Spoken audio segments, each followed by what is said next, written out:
എൻ്റെ പേര് advocate K M Shah Jahan. ഞാനൊരു പൊതുപ്രവർത്തകനാണ്. അപ്പോൾ ഞാനുമായി ബന്ധപ്പെട്ടുകൊണ്ട് ഒരു വാർത്ത ഇന്നലത്തെ പത്രങ്ങളിലെല്ലാം വന്നിരുന്നു, ചാനലിൽ പോകുന്നത്. അത് ഞാനിട്ട ഒരു ഫേസ്ബുക്ക് പോസ്റ്റുമായി ബന്ധപ്പെട്ടുകൊണ്ട് എനിക്കെതിരെ ജാമ്യമില്ലാ വകുപ്പുകൾ ചുമത്തി സൈബർ പോലീസ് കേസെടുത്തിരിക്കുന്നു എന്നുള്ളതാണ് ഇന്നലെ വന്ന വാർത്ത. അപ്പം അതുമായി ബന്ധപ്പെട്ട ചില കാര്യങ്ങൾ പറയാനും, അങ്ങനെ ഒരു കേസ് വന്നതിൻ്റെ പുറകിൽ ചില കാര്യങ്ങളുണ്ട്. ആ കാര്യങ്ങൾ ഞാൻ ശരിയെന്ന് വിശ്വസിക്കുന്ന ചില കാര്യങ്ങൾ പറയാനും കൂടിയിട്ടാണ് ഞാൻ ഈ പത്രസമ്മേളനത്തിൽ നിങ്ങളുടെ മുമ്പിൽ ഇരിക്കുന്നത്. അത് ഞാൻ ഈ ഫേസ്ബുക്ക് ഈ കേസിന് ആധാരമായിട്ടുള്ള ഫേസ്ബുക്ക് പോസ്റ്റിനെ കുറിച്ചിട്ട് ഞാൻ ആദ്യം പറയാം. എൻ്റെ ഫേസ്ബുക്ക് ഹാൻഡിലിൽ എനിക്കൊരു 10-12 ദിവസങ്ങൾക്ക് മുമ്പ് 2 വരിയുള്ള ഒരു ഫേസ്ബുക്ക് പോസ്റ്റ് ഞാൻ ഇട്ടിരുന്നു. ആ പോസ്റ്റിൻ്റെ ഉള്ളടക്കം എന്ന് പറയുന്നത് കേരള പ്രവാസി അസോസിയേഷൻ പാർട്ടി എന്ന് പറഞ്ഞ ഒരു പാർട്ടിക്ക് ഏതാണ്ട് ഒരു വർഷത്തിന് മുമ്പ് UDF-ൽ അംഗത്വം കൊടുത്തിരുന്നു.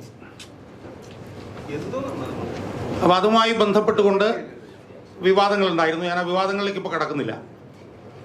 അപ്പോൾ ആ പാർട്ടിയുടെ പ്രധാനപ്പെട്ട 2 ചുമതലക്കാരിൽ ഒരാളുടെ പേര് രാജേന്ദ്രൻ വെള്ളപ്പലത്ത് എന്നും വേറെ ഉള്ളത് ഒരു വനിതയാണ്. വനിതയുടെ പേര് അശ്വനി നമ്പരമ്പത്ത് എന്നുമാണ്.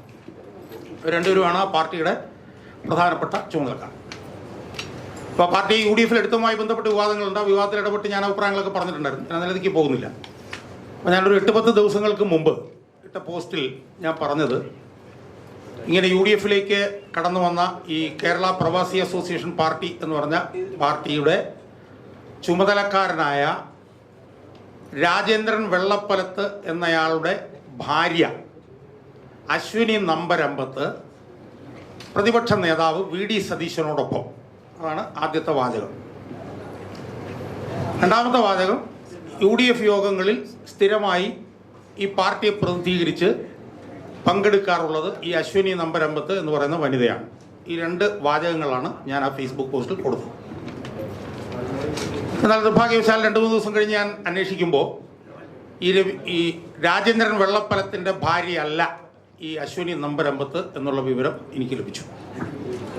ആ വിവരം ലഭിച്ചതിനെ തുടർന്ന് ഞാൻ ആദ്യം പോസ്റ്റ് ഇട്ട എൻ്റെ ഫേസ്ബുക്ക് പേജിൽ തന്നെ ഞാൻ ഇങ്ങനൊരു പോസ്റ്റ് ഇട്ടിരുന്നു. എന്നാൽ പിന്നീടുള്ള അന്വേഷണത്തിൽ ഞാൻ ആ ഇട്ട വാർത്ത പരിപൂർണമായി തെറ്റാണ് എന്നെനിക്ക് ബോധ്യമായി. ആ ബോധ്യമായതിൻ്റെ അടിസ്ഥാനത്തിൽ ഞാൻ ആ വനിതയോട് നിർവ്യാജം ഖേദം രേഖപ്പെടുത്തുകയും ഈ പോസ്റ്റ് ഡിലീറ്റ് ചെയ്യുകയും ചെയ്യുന്നു എന്ന് ഞാൻ എൻ്റെ ഫേസ്ബുക്ക് പോസ്റ്റിൽ ഇട്ടു.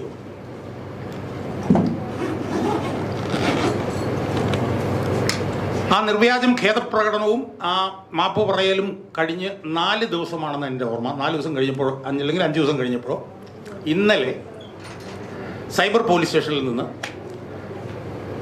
BNSS-ൻ്റെ IT ആക്ടിനെ 2-3 വകുപ്പുകൾ ഇൻവോക്ക് ചെയ്തുകൊണ്ട് എനിക്കെതിരെ ജാമ്യമില്ല കേസെടുത്തു എന്നുള്ള നിലയിൽ വാർത്തകൾ ഇന്നലെ വരികയുണ്ട്. അപ്പോൾ ആദ്യം ഞാൻ ഈ ഫേസ്ബുക്ക് പോസ്റ്റുമായിട്ട് ബന്ധപ്പെട്ട എൻ്റെ നിലപാട് ഞാൻ പറയാം. ആ നിലപാടെന്ന് പറയുന്നത്, ഞാനൊരു ഫേസ്ബുക്ക് പോസ്റ്റ് ഇട്ടു. ആ ഫേസ്ബുക്ക് പോസ്റ്റ് തെറ്റാണെന്ന് എനിക്ക് ബോധ്യമായി കഴിഞ്ഞപ്പോൾ ഞാൻ ഖേദം പ്രകടിപ്പിച്ച് ആ പോസ്റ്റ് ഡിലീറ്റ് ചെയ്യുകയും ചെയ്തു. അപ്പം അങ്ങനെ ഒരു പോസ്റ്റ് ഇട്ട ഒരാളെന്നുള്ള നിലയിൽ എൻ്റെ മുന്നിലുള്ള ഒരു റിഡ്രസൽ ഈ വിഷയത്തിൽ ഉള്ളത് എന്ന് പറയുന്നത്, ആ വാർത്ത തെറ്റാണെന്ന് ബോധ്യപ്പെടുമ്പോൾ അതിൽ ഖേദം പ്രകടിപ്പിക്കുകയും ആ പോസ്റ്റ് ഡിലീറ്റ് ചെയ്യുകയും ചെയ്യുക എന്നുള്ളതാണ്. അത് ഞാൻ ചെയ്തു എന്നാണ് ഞാൻ വിശ്വസിക്കുന്നത്. എന്നാൽ അതിന് ശേഷം ആണ് എനിക്കെതിരെ ഇങ്ങനൊരു കേസ് വന്നിരിക്കുന്നത്.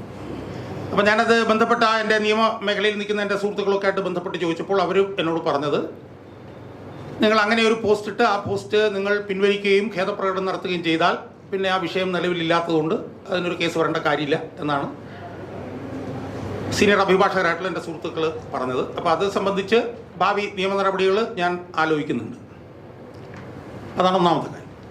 രണ്ടാമത്തെ കാര്യം, ഞാൻ ഇങ്ങനെ ഒരു പോസ്റ്റ് ഇട്ട് ആ പോസ്റ്റ് പിൻവലിച്ചതിന് ശേഷവും എനിക്കെതിരെ ഇങ്ങനെ ജാമ്യമില്ലാ വകുപ്പുകൾ ചുമത്തി ഒരു കേസ് വരുന്നതിന് പുറകിൽ ചില ദുരൂഹതകളുണ്ട് എന്ന് ഞാൻ സംശയിക്കുന്നു.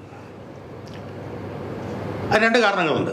ഒന്ന്, ഈ പ്രവാസി അസോസിയേഷൻ പാർട്ടി എന്ന് പറഞ്ഞ ഈ പാർട്ടി UDF അവർക്ക് അംഗത്വം ഒരു വർഷം മുമ്പ് ലഭിച്ചതുമായി ബന്ധപ്പെട്ടുകൊണ്ട് വ്യക്തമായിട്ടുള്ള എൻ്റെ അഭിപ്രായങ്ങൾ ഞാൻ ഒന്നിലധികം തവണ പുറത്ത് പറഞ്ഞു. അതിൽ ഞാൻ പ്രതിസ്ഥാനത്ത് നിർത്തിയ ഒരു പ്രധാനപ്പെട്ട ആൾ ഇന്നത്തെ പ്രതിപക്ഷ നേതാവ് ശ്രീമാൻ VD സതീശനാണ്. അദ്ദേഹത്തിൻ്റെ കാർമ്മികത്വത്തിലാണ് ഈ പാർട്ടിയെ ഒരു വർഷം മുമ്പ് UDF കൊണ്ടുവന്നത് എന്നുള്ള നിലപാടാണ് ഞാൻ എടുത്തത്. എന്ന് മാത്രമല്ല, ഞാനിട്ട ആ ഫോട്ടോയെ സംബന്ധിച്ച് എനിക്ക് പറയാനുള്ളൊരു പ്രധാനപ്പെട്ട വിഷയം, ആ ഫോട്ടോ ശരിക്കും ഈ അശ്വനി നമ്പരമ്പത്ത് എന്ന് പറയുന്ന ഈ സ്ത്രീയുടെ ഫേസ്ബുക്ക് ഹാൻഡിലിൽ നിന്ന് തന്നെയാണ് ഞാൻ ആ ഫോട്ടോ എടുത്തത്. അപ്പോൾ സ്വാഭാവികമായും ആ വിഷയത്തിൽ ഞാൻ സംശയത്തിൻ്റെ മുന്നിൽ നിർത്തുന്ന ഒരു പ്രധാനപ്പെട്ട ആൾ പ്രതിപക്ഷ നേതാവ് VD സതീശൻ തന്നെയാണ്. കാരണം അദ്ദേഹത്തിന് ഞാൻ ഉന്നയിച്ച ഈ വിഷയം വലിയ തോതിൽ ബുദ്ധിമുട്ടുണ്ടാക്കി എന്നാണ് എനിക്ക് മനസ്സിലാക്കാൻ കഴിഞ്ഞത്. കാരണം 1-2 വർഷങ്ങൾക്ക് മുമ്പ് മാത്രം രൂപീകരിക്കപ്പെട്ടിട്ടുള്ള ഒരു പാർട്ടിയാണ് ഈ പ്രവാസി അസോസിയേഷൻ പാർട്ടി. ആ പാർട്ടി ചുമതലക്കാരനായിട്ടുള്ള രാജേന്ദ്രൻ വെള്ളപ്പലത്ത് എന്ന് പറയുന്ന ആൾ ഒരു ശതകോടീശ്വരനാണ്. അപ്പം ആ ശതകോടീശ്വരൻ്റെ നേതൃത്വത്തിലുള്ള ഈ പാർട്ടി രൂപീകരിച്ച് 1-2 വർഷം കഴിഞ്ഞപ്പോൾ തന്നെ UDF ഒരു അപേക്ഷ കൊടുക്കുന്നു. അതപ്പം തന്നെ അംഗീകരിച്ച് അദ്ദേഹത്തെ UDF ഘടകകക്ഷിയാക്കുന്നു. ഇപ്പോൾ കേൾക്കുന്നത് കുന്നമംഗലത്ത് അദ്ദേഹത്തെ നിർത്തി ജയിപ്പിക്കാനുള്ള നീക്കങ്ങൾ നടത്തിക്കൊണ്ടിരിക്കുകയാണെന്നുള്ളത്. അപ്പം അത് ഞാൻ വിവാദമായി ഉന്നയിക്കുന്നത് ഈ അൻവറുമായി ബന്ധപ്പെട്ടിട്ടുള്ള ഈ വിഷയം ഇപ്പോൾ ഇങ്ങനെ വിതർക്കങ്ങളിൽ നിൽക്കുമ്പോഴാണ്. പിന്നീട് അത് PV അൻവറുമൊക്കെ എടുത്ത് ഉപയോഗിക്കുകയും അത് വലിയ തോതിൽ UDF അണികളുടെ ഇടയിലൊക്കെ തന്നെ വലിയ ചർച്ചയായിക്കൊണ്ടിരിക്കുന്ന സമയത്താണ് ഞാൻ ഈ പോസ്റ്റ് പിൻവലിക്കുകയും നിർവ്യാജം ഖേദം പ്രകടിപ്പിക്കുകയും ചെയ്തതിന് ശേഷവും എനിക്കെതിരെ ഇങ്ങനൊരു പരാതി വരും. അപ്പോൾ ആ പരാതിയുടെ പുറകിൽ പ്രതിപക്ഷ നേതാവ് VD സതീശനുണ്ടോ എന്നുള്ള സംശയം എനിക്കുണ്ട്. എന്നതിനെ സംബന്ധിച്ച് എൻ്റെ കയ്യിൽ വിവരങ്ങളുണ്ട്. ആ വിവരങ്ങൾ ഞാനിപ്പോൾ പറയാൻ ഉദ്ദേശിക്കുന്നില്ല. പക്ഷേ VD സതീശൻ അതിൻ്റെ പുറകിലുണ്ട് എന്ന് തന്നെയാണ് ഞാൻ വിശ്വസിക്കുന്നത്. രണ്ടാമത്തെ ഒരു പ്രധാനപ്പെട്ട ആളുടെ പങ്കാളിത്തമായി എനിക്ക് സൂചിപ്പിക്കാനുള്ളത്, ഇന്ന് ADGP ആയിരിക്കുന്ന സൈബർ ഓപ്പറേഷൻസിൻ്റെ ചുമതലയുള്ള ശ്രീമാൻ S. ശ്രീജിത്ത് എന്ന് പറഞ്ഞ പോലീസ് ഉദ്യോഗസ്ഥനാണ്. ആ S. ശ്രീജിത്ത് എന്ന് പറഞ്ഞ പോലീസ് ഉദ്യോഗസ്ഥനെതിരെ 2005 മുതൽ വലിയ ഒരു പോരാട്ടം നടത്തിക്കൊണ്ടിരിക്കുന്ന ഒരു പൊതുപ്രവർത്തകനാണ് ഞാൻ. കേരളത്തിലെ പല പോലീസ് ഉദ്യോഗസ്ഥന്മാർക്കെതിരെയും ആരോപണങ്ങൾ ഉണ്ടായിട്ടുണ്ട്. പക്ഷേ ഇത്രയേറെ ആരോപണങ്ങൾ, സ്ത്രീപീഡനവുമായി ബന്ധപ്പെട്ടിട്ടുള്ള ആരോപണങ്ങൾ, ഭൂമി തട്ടിപ്പുമായി ബന്ധപ്പെട്ടിട്ടുള്ള ആരോപണങ്ങൾ, അയാളെ 2014 സസ്പെൻഡ് ചെയ്യുകയുണ്ടായി, അതുമായി ബന്ധപ്പെട്ടിട്ടുള്ള ഒട്ടനവധി ആരോപണങ്ങളുള്ള ഒരു ഉദ്യോഗസ്ഥനാണ് ADGP ആയി ഇന്നിരിക്കുന്ന S. ശ്രീജിത്ത്. ആ ശ്രീജിത്തിനെതിരെ ഞാൻ കേസ് നടത്തുന്നുണ്ട്. ആ കേസ് നടത്തുന്നതുമായി ബന്ധപ്പെട്ടുള്ളതൊക്കെ വളരെ ക്രൂരമായിട്ടുള്ള ആരോപണങ്ങളാണ്. രമേശൻ നമ്പ്യാർ എന്ന് പറഞ്ഞിട്ടുള്ള ഒരു വ്യക്തിയെ ക്രൂരമായി മർദ്ദിച്ചു എന്നുള്ളത്, സ്ത്രീകളുമായി ബന്ധപ്പെട്ടിട്ടുള്ള പരാതി, ഒരുപാട് പരാതികളുണ്ട്. ആ പരാതിയിന്മേൽ ഞാനൊരു അഭിഭാഷകൻ എന്നുള്ള നിലയിൽ ഈ രമേശൻ നമ്പ്യാർക്ക് വേണ്ടി ഈ S. ശ്രീജിത്തിനെതിരെ ഞാൻ വിജിലൻസ് കോടതിയിൽ ഹാജരായി 5-6 മാസം കേസ് വാദിച്ചു. ആ വിജിലൻസ് കോടതിയിൽ എനിക്കെതിരായിട്ട് അവസാനം വിധി, രമേശ് നമ്പ്യാർക്കെതിരായിട്ട് വിധി വന്നു. ആ വിധി വന്നതിനെ തുടർന്ന് ആ വിധിക്ക് മേൽ ഹൈക്കോടതിയിൽ അപ്പീൽ കൊടുക്കാൻ വേണ്ടി ഈ രമേശൻ നമ്പ്യാരിനെ, അദ്ദേഹം ഇപ്പോൾ കേരളത്തിൽ നിന്ന് ഇയാളുടെ ശല്യം കാരണം പുറത്തു പോയ ആളാണ്. കേരളത്തിൽ നിന്ന് പുറത്തു പോയ ആളാണ് രമേശൻ നമ്പ്യാർ. പക്ഷേ രമേശൻ നമ്പ്യാരെ എന്ന് പറയുന്ന എൻ്റെ കക്ഷിയെ അന്വേഷിച്ചിട്ട് പോലും എനിക്ക് കിട്ടുന്നില്ല, ഫോൺ വിളിച്ചിട്ട് എടുക്കുന്നില്ല. അപ്പോൾ സ്വാഭാവികമായും ഈ കക്ഷിയുടെ മേൽ പോലും ശ്രീജിത്ത് എന്ന് പറഞ്ഞ ADGP സ്വാധീനം ചെലുത്തിയിട്ടുണ്ടോ എന്നുള്ള സംശയം എനിക്കുണ്ട്. കാരണം ഈ കേസിൽ എനിക്ക് ഹൈക്കോടതിയിൽ അപ്പീൽ കൊടുക്കണമെങ്കിൽ വാദിയുടെ ഒപ്പ് വേണമല്ലോ. വാദിയെക്കുറിച്ചിട്ട് എനിക്ക് ഒരു വിവരമില്ല. ഞാൻ ബാംഗ്ലൂരിൽ ഇയാൾ താമസിക്കുന്ന ചില സ്ഥലത്തൊക്കെ അന്വേഷിച്ചിട്ട് പോലും വിവരമില്ല, അയാളെ കിട്ടുന്നില്ല. കാരണം അയാളൊരു സാധാരണക്കാരനും ADGP ശ്രീജിത്ത് എന്ന് പറയുന്നത് അധികാരത്തിൻ്റെ ഉന്നതങ്ങളിൽ ഇരിക്കുന്ന ആളുമാണ്. അപ്പോൾ അതെങ്ങനെ മേൽക്കോടതിയിലേക്ക് പോകണം എന്നുള്ളത്, ഞാൻ വേറെ തരത്തിൽ പൊതുതാൽപര്യ ഹർജി ഒക്കെ കൊടുക്കണം എന്നുള്ളത് ഞാൻ ആലോചിച്ചുകൊണ്ടിരിക്കുകയാണ്. അതൊരു വശത്ത്. മറുവശത്ത് ഞാൻ നേരത്തെ സൂചിപ്പിച്ചു, അയാളുടെ സർവീസ് കാലഘട്ടത്തിൽ ഒട്ടനവധി അച്ചടക്ക നടപടികൾക്ക് വിധേയമായിട്ടുള്ള ഒരാളാണ് ഇയാൾ. 2014 DIG ആയിരുന്നപ്പോൾ അയാൾ സസ്പെൻഷന് വിധേയനായ ആളാണ്.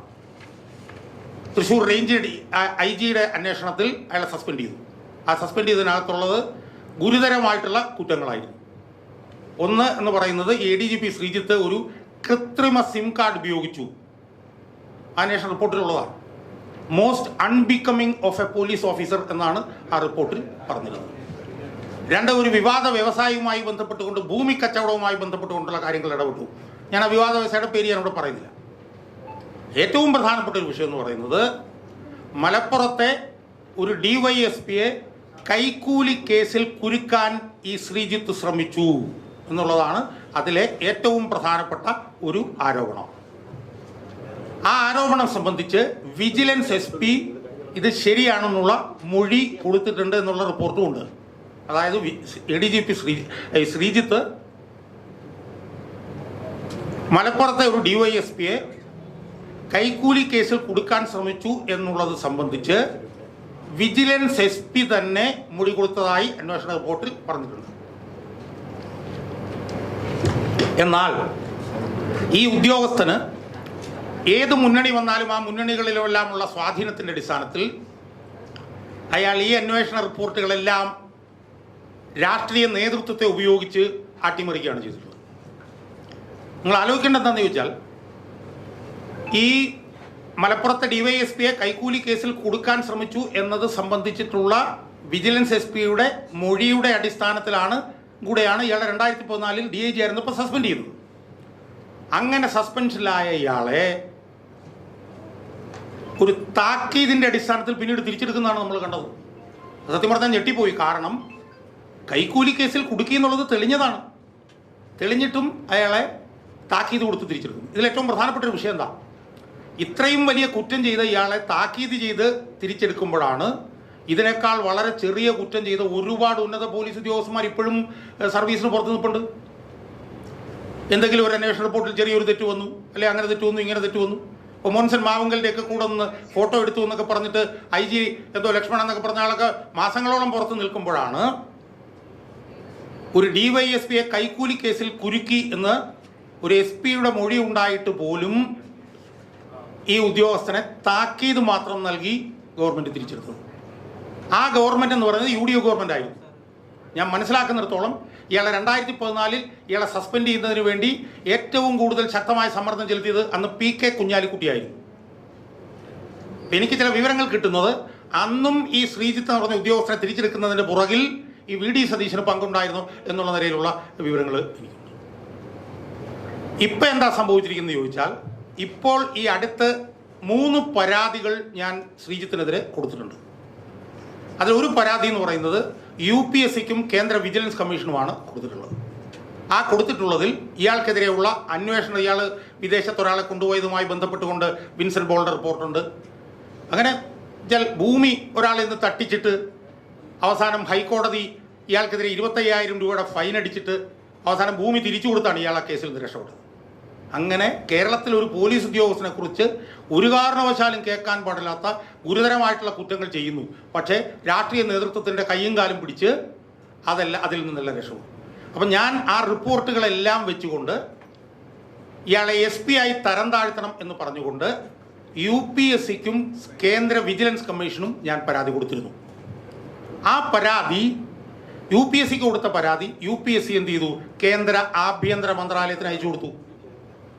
കേന്ദ്ര ആഭ്യന്തര മന്ത്രാലയം അപ്രോപ്രിയേറ്റ് ആക്ഷൻ എടുക്കാൻ വേണ്ടി അത് കേരള സർക്കാരിന് ഇപ്പോൾ അയച്ചു കൊടുത്തിരിക്കുകയാണ്. അപ്രോപ്രിയേറ്റ് ആക്ഷൻ, ഉചിതമായ നടപടിയെടുക്കാൻ അത് സംസ്ഥാന സർക്കാരിനെ ആവശ്യപ്പെടുത്തി. 2, ഞാൻ കേന്ദ്ര വിജിലൻസ് കമ്മീഷനും ഇതേ കാര്യങ്ങൾ പറഞ്ഞുകൊണ്ട് അയാളെ തരം താഴ്ത്തണം പറഞ്ഞ് പരാതി കൊടുത്തു. ആ പരാതിയും വിജിലൻസ് കമ്മീഷൻ സംസ്ഥാന സർക്കാരിന് അയച്ചു കൊടുത്തിട്ട് അപ്രോപ്രിയേറ്റ് ആക്ഷൻ വേണം എന്ന് പറഞ്ഞിരിക്കുകയാണ്. അപ്പോൾ അത് ഒരു പരാതി. രണ്ടാമത്തെ പരാതി എന്ന് പറയുന്നത്, ഇയാൾ ADGP ആയിരിക്കുമ്പോഴും ഇയാൾ നിർബാധം മതപരമായിട്ടുള്ള ചടങ്ങുകളിൽ പങ്കെടുക്കാറുണ്ട്. നിങ്ങൾക്ക് കാണാം, അമ്പലങ്ങളുമായി ബന്ധപ്പെട്ടുകൊണ്ട് മറ്റേ കോടി ഇതൊക്കെ പുതച്ച് കുറിയൊക്കെ ഇട്ട് മതപ്രഭാഷണം നടത്തുക, പിന്നെ ശാസ്ത്രീയ സംഗീത കച്ചേരികൾ നടത്തുക, അതുപോലെ തന്നെ ഇയാളുടെ ഭക്തിഗാന കാസറ്റുകൾ ഇറക്കുക, അതൊക്കെ ഇയാൾ ചെയ്യുന്നുണ്ട്. ഇത് 968 IPS ഉദ്യോഗസ്ഥന്മാരുടെ കോണ്ടാക്ട് റൂൾസിന് വിരുദ്ധമാണ് എന്ന് പറഞ്ഞുകൊണ്ട് ഞാൻ DGPക്ക് ഒരു പരാതി കൊടുത്തിട്ടുണ്ട്. അത് പ്രോസസ്സിലാണ്. മൂന്നാമത്തെ ഒരു പരാതി എന്ന് പറഞ്ഞാൽ ഞാൻ ഈ കൊടുത്ത വിഷയങ്ങളുമായി ബന്ധപ്പെട്ട് ഒരു വൺ ഇന്ത്യ എന്ന് പറഞ്ഞൊരു ഓൺലൈൻ ചാനൽ ഒരു വാർത്ത കൊടുത്തപ്പോൾ ഇയാളുടെ ഒരു കീഴുദ്യോഗസ്ഥനെ വെച്ചുകൊണ്ട് അവർക്കെതിരെ ഒരു ഭീഷണി കത്തയച്ചു. അത് അയക്കാൻ അയാൾക്ക് അവകാശമില്ല. കാരണം അയാളുമായി ബന്ധപ്പെട്ട് എന്തെങ്കിലും വാർത്ത വന്നിട്ടുണ്ടെങ്കിൽ ആ വാർത്ത മേലുദ്യോഗസ്ഥന്മാരെ അറിയിക്കുകയാണ് അയാൾ ചെയ്യേണ്ടത്. എനിക്കെതിരെ വാർത്ത വന്നിരിക്കുന്നു, അതിൽ നടപടിയെടുക്കണമെന്ന് പറഞ്ഞിട്ട് മേലുദ്യോഗസ്ഥന്മാരാണ് നടപടിയെടുക്കേണ്ടത്. എന്നാൽ അതിനു പകരം അയാൾ നേരിട്ട് ഈ ഓൺലൈൻ മാധ്യമത്തിനെ ഭീഷണിപ്പെടുത്തുകയും അവരിൽ നിന്ന് അത് ഡിലീറ്റ് ചെയ്യാൻ ആവശ്യപ്പെടുകയും, അതിനെതിരെയും ഞാൻ മുഖ്യമന്ത്രിക്കും DGPക്കുമൊക്കെ പരാതി കൊടുത്തു. അപ്പോൾ ഈ 3 പരാതികളും സർക്കാരിൽ പ്രോസസ്സിങ്ങിലാണ് എന്നാണ് എനിക്ക് കിട്ടിയിരിക്കുന്ന വിവരം.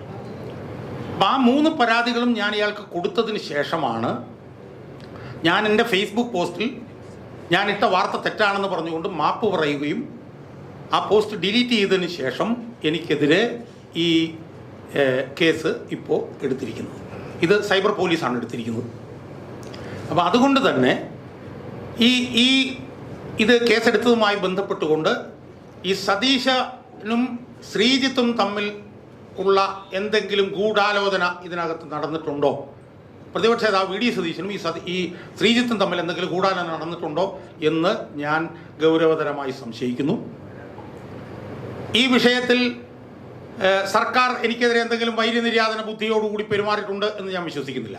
കാരണം നിങ്ങൾക്ക് എല്ലാവർക്കും അറിയാം, സർക്കാരിനെതിരെ ശക്തമായി പോരാട്ടം നടത്തുന്ന ഒരാളാണ് ഞാൻ. പക്ഷേ ഈ വിഷയത്തിൽ ശ്രീജിത്തും സതീശനും ചേർന്നുള്ള ഒരു ഗൂഢാലോചനയാണ് ഇതിനകത്ത് നടന്നിരിക്കുന്നത് എന്നുള്ള ഒരു ബോധ്യമാണ് എനിക്ക് ഉള്ളത്. അപ്പോൾ അതുകൊണ്ട് 2 കാര്യങ്ങളാണ്. ഒന്ന്, ഞാനിങ്ങനെ ഒരു പോസ്റ്റ് ഇട്ടിരുന്നു, ആ പോസ്റ്റ് പിൻവലിച്ചു, മാപ്പ് പറഞ്ഞു, അത് ഡിലീറ്റ് ചെയ്തു. അപ്പോൾ ആ വിഷയം അവിടെ അവസാനം. ഇപ്പോൾ നിങ്ങൾക്കറിയാം, ഇപ്പം കമലഹാസൻ നടത്തിയ ഒരു പ്രസ്താവനയുണ്ട്.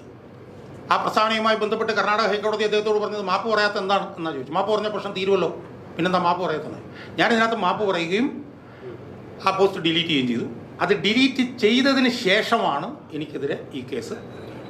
അപ്പോൾ അതുകൊണ്ട് നിലനിൽക്കുന്നതല്ല എന്നാണ് എനിക്ക് കിട്ടിയിരിക്കുന്ന നിർദ്ദേശം. 2, ഈ S. ശ്രീജിത്ത് എന്ന് പറയുന്ന ഈ പോലീസ് ഉദ്യോഗസ്ഥൻ, എൻ്റെ ഓർമ്മ ശരിയാണെങ്കിൽ ഞാൻ 2005 മുതൽ ഇയാൾക്കെതിരെ സമരം ചെയ്യുന്നതാണ്. തൃശ്ശൂർ MLA ആയിരുന്ന ASN നമ്പീശൻ്റെ മകൾ സതീദേവിയുണ്ട്. സതീദേവി അന്ന് മുഖ്യമന്ത്രി ആയിരുന്ന VS അച്യുതാനന്ദൻ്റെ മുന്നിൽ ഈ ഉദ്യോഗസ്ഥനെക്കുറിച്ച് ഞെട്ടിക്കുന്ന വിവരങ്ങളാണ് പോയി പറഞ്ഞത്, സ്ത്രീ പീഡനങ്ങൾ ഉൾപ്പെടെ. അതൊന്നും എനിക്കിവിടെ പറയാൻ പറ്റാത്ത അത്ര നീചമായിട്ടുള്ള അനുഭവങ്ങളാണ് അവർ മുഖ്യമന്ത്രി VS അച്യുതാനന്ദൻ്റെ അടുത്ത് അന്ന് പങ്കുവച്ചിട്ടുള്ളത്. VS നേരിട്ട് തന്നെ എനിക്ക് അതിനകത്ത് എന്നോട് പറഞ്ഞിട്ടുണ്ട്. അപ്പോൾ 2005 മുതൽ ഞാൻ നടത്തുന്നൊരു സമരമാണ്. പക്ഷേ ഇയാൾ എന്താ ചെയ്യുന്നതെന്ന് ചോദിച്ചാൽ, ഇയാൾ ആരെ വേണമെങ്കിലും തൻ്റെ പോക്കറ്റിലാക്കും, എങ്ങനെ വേണമെങ്കിലും തൻ്റെ പോക്കറ്റിലാക്കും, ഏത് രീതിയിലും അയാൾ കാര്യങ്ങൾ നീക്കും. അങ്ങനെ നീക്കി അയാൾ തനിക്കെതിരെ വന്നിട്ടുള്ള എല്ലാ കാര്യങ്ങളെയും ഏത് വിഭാഗത്തിൻ്റെ ഭാഗത്ത് നിന്ന് കഴിഞ്ഞാലും അട്ടിമറിക്കും. അങ്ങനെയാണ് അയാൾ ഇവിടെ എത്തിയിട്ടുള്ളത്. ഇനി ഒരു കാര്യം കൂടി എനിക്ക് സൂചിപ്പിക്കാനുള്ളത്, മാധ്യമങ്ങളുടെ ഇടയിലും ചെറുതല്ലാത്ത സ്വാധീനം ചെലുത്തുന്ന ആളാണ് ഈ ശ്രീജിത്ത്. ശ്രീജിത്തുമായി ബന്ധപ്പെട്ടുകൊണ്ട് ഒരു വാർത്തകളും മാധ്യമങ്ങളിൽ വരാറില്ല. അപ്പോൾ ശ്രീജിത്ത് എന്ന് പറഞ്ഞ ഈ ഉദ്യോഗസ്ഥൻ പെരുമാറ്റച്ചട്ട ലംഘനം നടത്തുന്നതിൻ്റെ ഭാഗമായിട്ടാണ് ഈ മതപ്രഭാഷണങ്ങളും ഈ കാസറ്റ് ഇറക്കലും ഈ ശാസ്ത്രീയ സംഘം നടത്തുന്നതും ആർക്കാണ് അറിയാൻ പാടില്ലാത്തത്? വേറെ ഏതെങ്കിലും ഒരു ADGP ഇങ്ങനെ നടത്തിക്കഴിഞ്ഞാൽ നമ്മളൊന്ന് ആലോചിച്ച് നോക്കിയേ, അപ്പം നടപടി വരും. പക്ഷേ ഇയാൾക്കൊരു നടപടിയില്ലെന്ന് മാത്രമല്ല, ഇതൊന്നും പത്രത്തിൽ വാർത്തയാവാറില്ല. UPSCക്ക് ഞാൻ കൊടുത്ത പരാതി, ഈ ഉന്നത ഉദ്യോഗസ്ഥനെതിരെ ഞാൻ കൊടുത്ത പരാതി അപ്രോപ്രിയേറ്റ് ആക്ഷന് സംസ്ഥാന സർക്കാരിന് കൊടുത്തിരിക്കുന്നു എന്ന് പറഞ്ഞുള്ള വിവരം ഞാൻ എല്ലാ മാധ്യമങ്ങൾക്കും കൊടുത്തെങ്കിലും അതിലൊരു മാധ്യമം പോലും ആ വാർത്ത ക്യാരി ചെയ്യാൻ തയ്യാറായില്ല. അതെന്തുകൊണ്ടാണ് എന്ന് എനിക്ക് മനസ്സിലാവുന്നില്ല. കാരണം കേരളത്തിലെ ഉന്നതനായിട്ടുള്ളൊരു പോലീസ് ഉദ്യോഗസ്ഥൻ, ആ പോലീസ് ഉദ്യോഗസ്ഥനെതിരെ യുക്തമായ നടപടി, അപ്രോപ്രിയേറ്റ് ആക്ഷൻ എടുക്കണം എന്ന് പറയുന്നത് പ്രധാനപ്പെട്ട ഒരു വാർത്തയല്ലേ സുഹൃത്തുക്കളെ? പക്ഷേ ആ വാർത്ത ആരും ക്യാരി ചെയ്തില്ല. കാരണം അതാണ് ഈ ശ്രീജിത്ത് എന്ന് പറഞ്ഞ ആളുടെ വമ്പിച്ച സ്വാധീനം ഭരണകേന്ദ്രങ്ങളിലും മാധ്യമങ്ങളിലും. പിന്നെ എന്നെ സംബന്ധിച്ചിടത്തോളം ഞാൻ ഈ കാര്യത്തിൽ പ്രതിജ്ഞാബദ്ധനാണ്. ഞാൻ 2005 തുടങ്ങിയ സമരമാണ്. ആ സമരം ഇതിലൊരു ശരി കണ്ടിട്ട് മാത്രമേ ഞാൻ പിന്തിരിയുള്ളൂ. ഇതുമായി ബന്ധപ്പെട്ട് എല്ലാ തെളിവുകളും എല്ലാ രേഖകളും എൻ്റെ കയ്യിലുണ്ട്. വിജിലൻസ് കോടതി ഇത് തള്ളി എന്നുള്ളത് സത്യമാണ്. അവിടെ എനിക്കൊരു തടസ്സം നേരിട്ടിരിക്കുന്നത് എൻ്റെ കക്ഷിയെപ്പോലും എനിക്ക് കിട്ടാനില്ല. ഞാൻ മനസ്സിലാക്കിയപ്പോൾ കർണാടകത്തിലൊക്കെ തന്നെ പോലീസ് ഉദ്യോഗസ്ഥന്മാരുടെ വലിയ സ്വാധീനമുള്ള ആളാണ് ഇയാൾ. പക്ഷെ അതിനെ ഞാൻ മറികടക്കാൻ എങ്ങനെ കഴിയുമെന്ന് ഞാൻ ആലോചിച്ചുകൊണ്ടിരിക്കുകയാണ്. കാരണം അത്രയ്ക്ക് ക്രൂരവും നിഷ്ഠൂരവും നീചവുമായിട്ടുള്ള പ്രവർത്തനങ്ങൾ ചെയ്യുന്ന ഒരാളാണ് ഈ സുനീത്. എനിക്കെതിരെ മാനനഷ്ട കേസ് കൊടുത്തിട്ടുണ്ട്. അതിനെക്കുറിച്ച് ഞാനൊന്നും പറയുന്നില്ല. കാരണം ആ കേസ് CJM കോടതിയിൽ നടന്നുകൊണ്ടിരിക്കുകയാണ്. കോടതി അതിനെക്കുറിച്ച് ഞാൻ വേറൊന്നും പറയുന്നില്ല. ആ കേസ് ഞാൻ ഫൈറ്റ് ചെയ്തുകൊണ്ടിരിക്കുകയാണ്. അപ്പോൾ അതുകൊണ്ട് ഞാൻ ഈ സമരം മുന്നോട്ട് കൊണ്ടുപോകും. ഇപ്പം എനിക്കെതിരെ എടുത്തിരിക്കുന്ന ഈ കേസ് ഇത് വസ്തുതാപരമല്ല എന്നാണ് എൻ്റെ വിശ്വാസം. അപ്പോൾ അതിൻ്റെ അടിസ്ഥാനത്തിൽ ആ കേസ് റദ്ദാക്കണം എന്ന് പറഞ്ഞുകൊണ്ട് ഞാൻ മുഖ്യമന്ത്രിക്ക് പരാതി കൊടുത്തിട്ടുണ്ട്. പരാതിയുടെ കോപ്പിയാണ് നിങ്ങൾക്ക് തന്നത്. ഇനി എന്താണെന്ന് വെച്ചാൽ ചോദ്യം.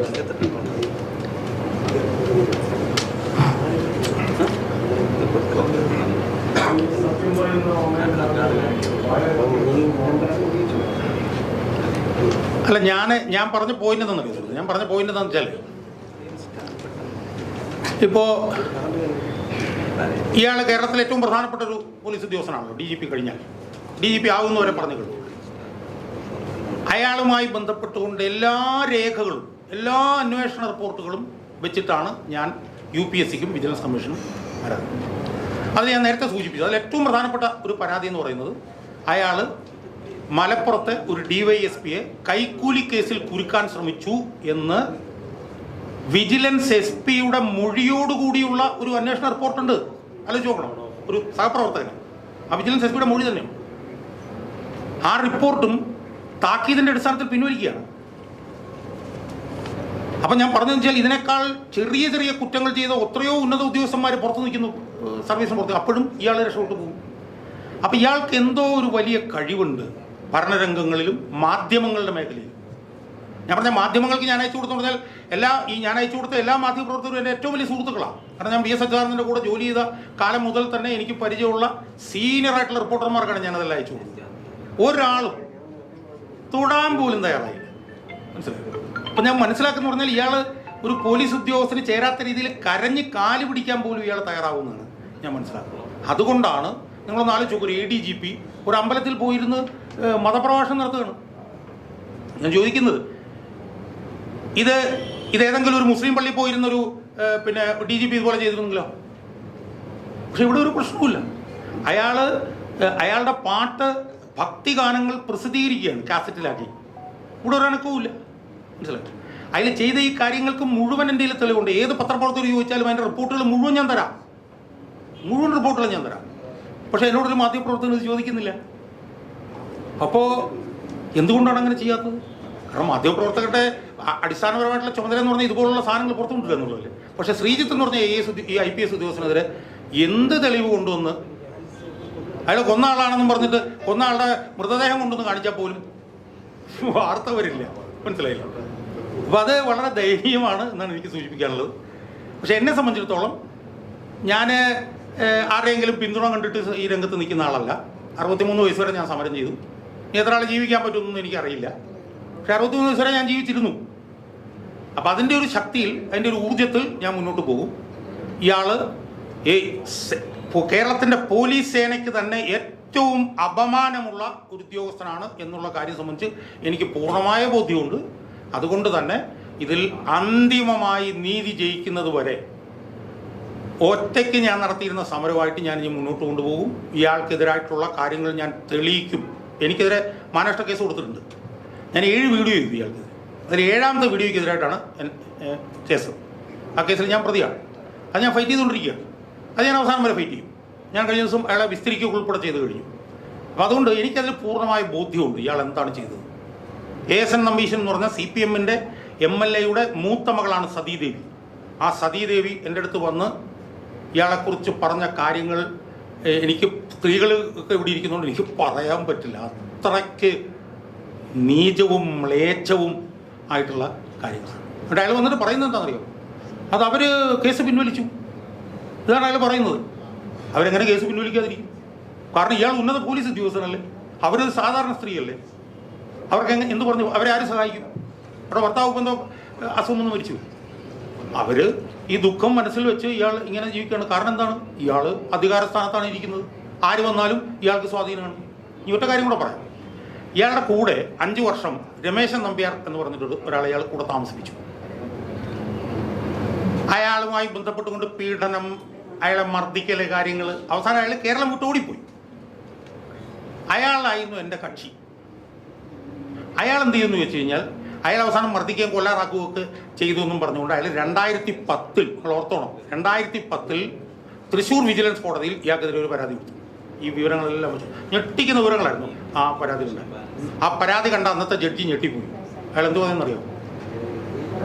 IG റാങ്കിന് മുകളിലുള്ള ഒരു ഉദ്യോഗസ്ഥനെ അന്വേഷിക്കണമെന്ന്. 2010 IG റാങ്കിന് മുകളിലുള്ള ഒരു ഉദ്യോഗസ്ഥൻ ഇത് അന്വേഷിക്കണമെന്ന് പറഞ്ഞു. ആ കേസ് 2023 വരെ അവിടെ കിടന്നു. കാരണം എന്താ? ഇയാൾ ഇരിക്കുകയാണ് പോലീസിൽ, ഇയാൾക്ക് പ്രൊമോഷൻ കിട്ടുകയാണ്. അന്വേഷിക്കുന്ന ഉദ്യോഗസ്ഥന്മാർ മുഴുവൻ ഇയാളുടെ കീഴിലുള്ളവരാണ്, അഴിമതിക്കാരാണ് അന്വേഷിക്കുന്നത്. അങ്ങനെ 10-14 വർഷക്കാലം ആ കേസ് അവിടെ കിടന്നു. അങ്ങനെ 2023 ഞാൻ വക്കീലായിട്ട് എൻറോൾ ചെയ്തു. അപ്പോൾ ഈ രമേശൻ നമ്പ്യാരുടെ വിഷയം ഞാൻ 2005 മുതൽ എടുക്കുന്നതാണ്. അപ്പോൾ 2005 മുതലെടുത്ത് അപ്പോൾ ഞാൻ എൻറോൾ ചെയ്തപ്പോൾ ഞാൻ ചോദിച്ചു, രമേശൻ ഞാനല്ലേ ഇനി കേസ് വാദിക്കേണ്ടത് ചോദിച്ചപ്പോൾ അതെ സാർ, സാറാണ് കേസ് വാദിക്കേണ്ടതെന്ന് പറഞ്ഞാൽ എനിക്ക് വക്കാലത്ത് പെട്ടു. അത് കഴിഞ്ഞപ്പോഴത്തേക്ക് അത് തൃശ്ശൂർ മൂവാറ്റുപുഴ വിജിലൻസ് കോടതിയിലേക്ക് മാറ്റി. അവിടെ ഞാൻ പോയി കേസ് വാദിച്ചു. 30 തവണ കേസ് മാറ്റി വെച്ചു. 30 തവണ. അവസാനം ഒരു ജഡ്ജി എന്ത് ചെയ്തു? ഡിസ്മിസ് എന്ന് പറഞ്ഞ് കിട്ടും. മനസ്സിലായി? ഏത് ഇയാൾക്ക് അനുകൂലമായിട്ട്. കാരണം ഇയാൾ ADGP ആണ്, ഞാൻ ആരാണ്? അപ്പോൾ അത് കഴിഞ്ഞ് ഞാൻ രമേശ് നമ്പ്യാരെ ബന്ധപ്പെട്ടു, അപ്പീൽ കൊടുക്കാൻ ബന്ധപ്പെട്ടപ്പോൾ ഇയാളെ കിട്ടുന്നില്ല. ഇയാൾ എവിടെയെന്ന് എനിക്കറിയില്ല. ഞാൻ ബാംഗ്ലൂർ അന്വേഷിച്ചു, അയാളുടെ അഡ്രസ്സിൽ അന്വേഷിച്ചു കൊടുക്കുന്നു, അയാൾ അവിടെ ഇല്ല. മനസ്സിലായി? കാരണം അയാളൊരു സാധാരണക്കാരൻ, ഇയാൾ ADGP. അയാൾ എവിടെ പോയി, എന്ത് സംഭവിച്ചു, ജീവിച്ചിരിപ്പുണ്ടോ മരിച്ചോ എന്ന് പോലും എനിക്കറിയില്ല. കാരണം ഞാൻ അന്വേഷിച്ചിട്ട് കിട്ടുന്നില്ല. അപ്പോൾ അതുകൊണ്ട് ഇനിയിപ്പം ഇയാളെ ഒന്ന് കണ്ടുപിടിച്ച് കൊടുക്കണമെന്നൊക്കെ പറഞ്ഞിട്ട് ഹേബിയസ് കോർപ്പസ് ഹർജി ഫയൽ ചെയ്തതെന്ന് ഞാനത്. ഇത് ഒരു വശത്ത് അധികാരങ്ങൾ മുഴുവൻ കയ്യിൽ വെച്ചിരിക്കുന്ന ഒരു സീനിയറായിട്ടുള്ള പോലീസ് ഉദ്യോഗസ്ഥർ, മറുവശത്ത് കുറച്ച് സാധാരണക്കാർ. ഇവരുടെ സമരമാണ് നടന്നുകൊണ്ടിരിക്കുന്നത്. പക്ഷേ എന്നെ സംബന്ധിച്ചിടത്തോളം ഞാൻ ജീവിച്ചിരിക്കുന്ന കാലത്തോളം ഒരു സംശയവും വേണ്ട, ഇയാൾ ചെയ്തിട്ടുള്ള തെറ്റുകൾ ഞാൻ പുറത്തു കൊണ്ടുവരാൻ പ്രതിജ്ഞാബദ്ധനാണ് എന്ന് മാത്രമേ എനിക്ക് ഇവിടെ സൂചിപ്പിക്കാനുള്ളൂ. അതുകൊണ്ട് ഇത് സത്യമാണ് എന്ന് നിങ്ങൾക്ക് ബോധ്യമുണ്ടെങ്കിൽ നിങ്ങൾ ഇത് സംബന്ധിച്ചുള്ള വാർത്ത കൊടുക്കണം എന്നാണ് എനിക്ക് പറയാനുള്ളത്. അതിൽ ഇതുമായി ബന്ധപ്പെട്ട് എന്ത് രേഖകൾ വേണമെങ്കിലും, ഞാൻ ഈ പറഞ്ഞ കാര്യങ്ങളെ സാധൂകരിക്കുന്ന ഏത് രേഖകളും ഏത് മാധ്യമപ്രവർത്തനം ഏത് സമയത്തും തരാൻ ഞാൻ ബാധ്യസ്ഥനായിരിക്കും എന്ന് മാത്രമാണ് എനിക്ക് പറയാനുള്ളത്. എനിക്കെതിരായിട്ടുള്ള കേസ് കള്ളക്കേസാണ്. ഞാനിപ്പോൾ പരാതി കൊടുത്തിട്ടുണ്ട്. അതിൻ്റെ നിയമ നടപടികളുമായി ഞാൻ മുന്നോട്ട് പോകും. പിന്നെ എന്നെ സംബന്ധിച്ചിടത്തോളം ഞാൻ 2017 എന്നെ ഒന്ന് ജയിലിലാക്കിയതാണ്. അതുകൊണ്ട് ഈ പറഞ്ഞ പോലെ എങ്ങനെ ഒരു ഭയം എന്നെ പുറകോട്ട് വലിക്കില്ല. കാരണം ഞാൻ ജയിലിൽ കിടന്നിട്ടുണ്ട്, ജയിലെന്താണെന്ന് എനിക്കറിയാം. അപ്പോൾ അതുകൊണ്ട് ആ നിലയിലുള്ള സമരമായിട്ട് ഞാൻ മുന്നോട്ട് പോകും. ഇത്രയാണ് എനിക്ക് സൂചിപ്പിക്കുന്നത്.